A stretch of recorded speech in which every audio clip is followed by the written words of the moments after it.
இன்றைய பயணத்துல தொழில் என்றால் என்ன? அதை எப்படி செய்வது? அப்படிங்கிறதுல இவங்கள்ட்ட இருந்து நான் என்ன கத்துக்கிட்டேன்? அப்படிங்கிறத பத்தி தான் பார்க்க போறோம். நம்மளோட பிசினஸ்க்காக அதிகமான வெளியூர் பயணங்கள் நம்ம போய்க்கிட்டு இருக்கோம். நம்ம பயணங்கள முடிச்சுட்டு வீடு திரும்பையில காரைக்குடி எங்க ஊருக்கு ஒரு சென்டரான பாயிண்டா இருக்கும். காரைக்குடி வாட்டர் டேங்க் பாதையா எங்க ஊருக்கு நான் போறதா இருந்தா, இந்த ரெஸ்டாரண்ட்ட கடந்து தான் நான் போற மாதிரி ஒரு சூழல் எனக்கு அமையும். நான் நிறைய தடவ இந்த விஷயத்த நோட் பண்ணியிருக்கேன். அப்படி இங்க என்ன புதுமையா இருந்துச்சு அப்படின்னா, இங்க எல்லாரும் யூனிஃபார்ம் போட்டு வேலை பார்க்கையில ஒருத்தர் மட்டும் ஒயிட் அண்ட் ஒயிட்ல வேலை பார்த்துக்கிட்டு இருக்கிறது எனக்கு ஆச்சரியமா இருந்துச்சு. இதை எனக்கு அவங்கள்ட்டயே போய் கேட்டு தெரிஞ்சுக்கணும்னு ஆசையா இருந்துச்சு. புதுசா ஒரு விஷயத்த நான் கத்துக்க போறதா இருந்தா எனக்கு முட்டுக்கட்டையா இருக்கிறது கூச்ச சுபாவமும் வெக்க சுபாவமும் தான். அதனால அது ரெண்டையும் தூக்கி ஓர வச்சுட்டு அவங்கள்ட்டே நேரா போய் கேட்க ஆரம்பிச்சுட்டேன். நான் என்ன அவங்கள்ட்ட கேட்டேன், அவங்க என்னென்ன சொன்னாங்க அப்படிங்கிறத பார்ப்போம். ஆனா இந்த பிஸியான நேரத்துல ஒரு 2 நிமிஷம் கொடுக்கலாமா வரேன்? உங்களை சந்திச்சதுல ரொம்ப சந்தோஷம். ரொம்ப நன்றி சார். உங்கள்ட்ட ஒரு சில கேள்விகள் கேட்கலாமா? அதாவது நீங்க இந்த கடைக்கு நீங்க என்னவா இருக்கீங்க? கடை ஓனர். சரி, கடை ஓனரா இருக்கீங்க. நான் போன இடத்துல ஃபுல்லா மேக்ஸிமம் ரெஸ்டாரண்ட் ஓனர்ல கேசியர்ல வந்துட்டு பார்த்துருக்கேன். காசை கட்டணும். ஆனா நீங்க கொஞ்சம் டிஃப்ரெண்டா புரோட்டா போட்டுக்கிறீங்களா?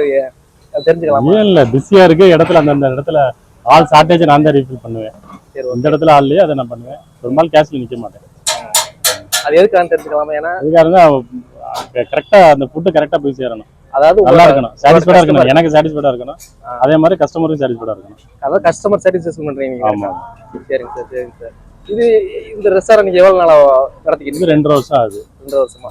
இது நீங்க இந்த கல்லுல மட்டும் தான் நிப்பீங்களா? வேற கிச்சன்ல எதுவும் மாதிரி பண்ணுவீங்களா? கிச்சன்ல பண்ணுவேன். கிச்சன்ல மாஸ்டர் வரலைன்னா நான் அந்த கிச்சனுக்கு மாத்தி விடுறது நான் தான். சரி சரி. எந்த இடத்துல ஆள் இல்லாம அதை ரீஃபில் பண்றது நான் தான். சரிங்க சார், சரிங்க சார்.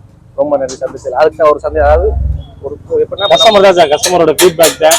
கஸ்டமர் எந்த அளவுக்கு சாட்டிஸ்ஃபைடா போறாங்களோ அது அதை வச்சு தான் நம்ம கடை இந்த அளவுக்கு பிக்கப் ஆயிருக்குன்னா அதுக்கு கஸ்டமரோட ஃபீட்பேக் தான். சரிங்க சரிங்க.